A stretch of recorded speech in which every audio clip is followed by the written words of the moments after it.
Hello everyone, I'm Rashmi. Welcome to my channel Go Kiddies. Right, so as usual, today we are going to make little sentences. Can you remember last week we made simple sentences with can?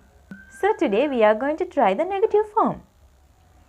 Do you know the negative form of can? What is it? Let's see. Last week we made the simple sentences with can. I told, now today we are going to make its negative form. When we make the sentence to the negative form, usually we are adding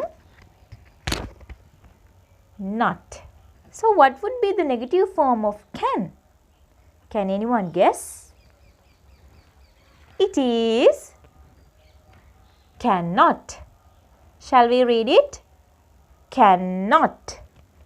Cannot. Cannot. What is it? Cannot. Do you know there are two ways to write this word cannot. When we say it, you might feel cannot is a lengthier word, right? So there's a short form to that word, cannot. Do you know how we can write it? Now I'm going to show it. This is the word cannot. When we make the short form, we can write it as this. Can, apostrophe T. Can't. How do we read it? Can't. Okay. Do you know the Sinhala meaning of this word cannot?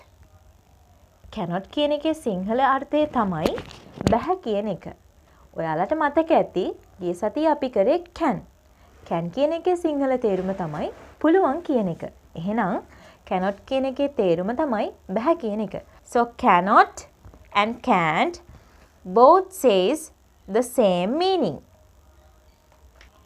I can't go. I can't go. What is the second one? I cannot go. I cannot go. Both these sentences gives us the same meaning. But there's a little difference. You can see that. This is the short form. This is the easiest way to say and write. I can't go. When we are using can't, it's very easy to say and also to write. Okay. Do you know the Sinhala meaning of this sentence? I can't go. මට යන්න බැහැ.